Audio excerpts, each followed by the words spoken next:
رسول اللہ صلی اللہ علیہ وسلم نے فرمایا لا يرد القضاء الا الدعاء ولا يزيد في العمر الا البر۔ آپ صلی اللہ علیہ وسلم کے اس فرمان کا معنی یہ ہے کہ تقدیر کو محض دعا ہی ٹالتی ہے، اور عمر میں اگر کوئی چیز اضافے کا باعث ہے تو وہ نیکی ہے۔ تقدیر کو دعا ہی ٹالتی ہے تو دعا تقدیر کو کیسے ٹال سکتی ہے؟ یہاں یہ سوال پیدا ہوتا ہے کہ تقدیر تو اٹل ہے، تقدیر تو حتمی ہے، تقدیر تو لکھی ہوئی ہے، اس کو دعا کیسے تبدیل کر سکتی، کیسے ٹال سکتی؟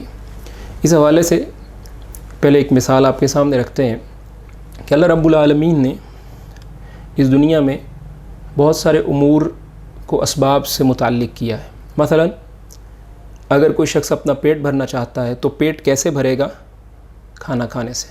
تو کھانا کھانا پیٹ بھرنے کے لیے سبب ہے، کھانا کھانا پیٹ بھرنے کے لیے سبب، کھانا کھائے گا تو پیٹ بھر جائے گا۔ اسی طرح کسی شخص کو اولاد چاہیے، وہ اولاد اس کی کیسے ہوگی کہ نکاح کرے گا، بیوی سے قربت اختیار کرے گا تو اللہ رب العالمین اولاد دیں گے۔ فصل کیسے ہوگی، کھیتی کیسے ہوگی، اجناس کیسے اگیں گے، اس کے لیے لازمی بات ہے کہ بیج ڈالے گا تو نتیجہ حاصل ہوگا۔ جنت کیسے ملے گی؟ نیک اعمال کرے گا تو جنت ملے گی۔ تقدیر کیسے بدلے گی؟ دعا کرے گا تو تقدیر بدل جائے گی۔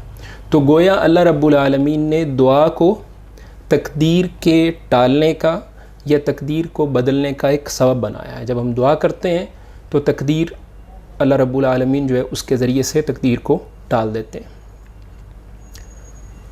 کسی شخص کو بیماری ہے، مرض ہے، اب یہ بیماری یا مرض اس کا اللہ رب العالمین نے، اس کو مثال سے سمجھتے ہیں کہ بیماری یا مرض اللہ رب العالمین نے تقدیر میں لکھا ہوا ہے کہ اللہ رب العالمین نے اس کے لیے بیماری اور اللہ رب العالمین نے بیماری اور تکلیف تقدیر میں لکھ دی، یا وہ بیماری اور تکلیف تقدیر میں ہے۔ اسی طرح دعا کرنا بھی تقدیر میں ہے۔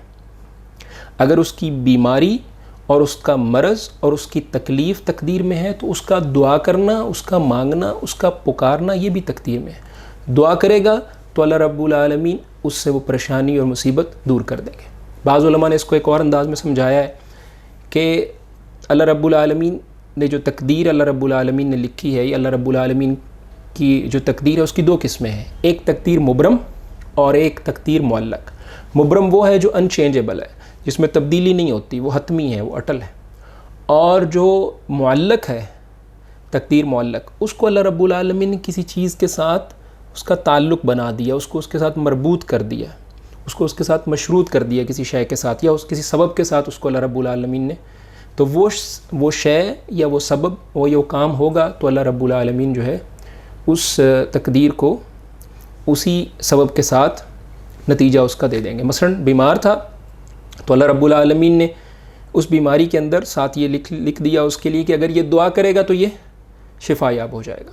تو یہ ایک دوسرا انداز ہے اس بات کو سمجھنے کا۔ اور اس حوالے سے صحابہ کرام رضوان اللہ علیہم اجمعین سے ایک واقعہ منقول ہے جس سے اس بات کی بڑی اچھی طرح وضاحت ہو جاتی ہے اور تقدیر اور دعا کے معاملے کو سمجھنے میں مدد ملتی ہے۔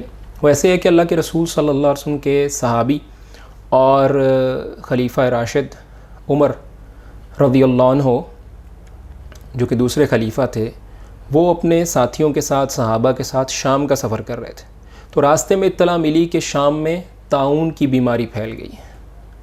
عمر رضی اللہ عنہ نے صحابہ سے مشورہ کیا کہ کیا کرنا چاہیے، کچھ نے کہا جانا چاہیے، کچھ نے کہا رکنا چاہیے۔ اسی اثناء میں عبد الرحمن ابن عوف جو باہر گئے ہوئے تھے یا قافلے سے دور تھے یا مجلس سے دور تھے، وہ تشریف لائے اور انہوں نے یہ بیان کیا کہ اللہ کے رسول صلی اللہ علیہ وسلم نے فرمایا ہے کہ جہاں طاعون کی بیماری ہو وہاں کے باسیوں کو شہر سے باہر نہیں جانا چاہیے اور باہر والوں کو شہر میں نہیں آنا چاہیے۔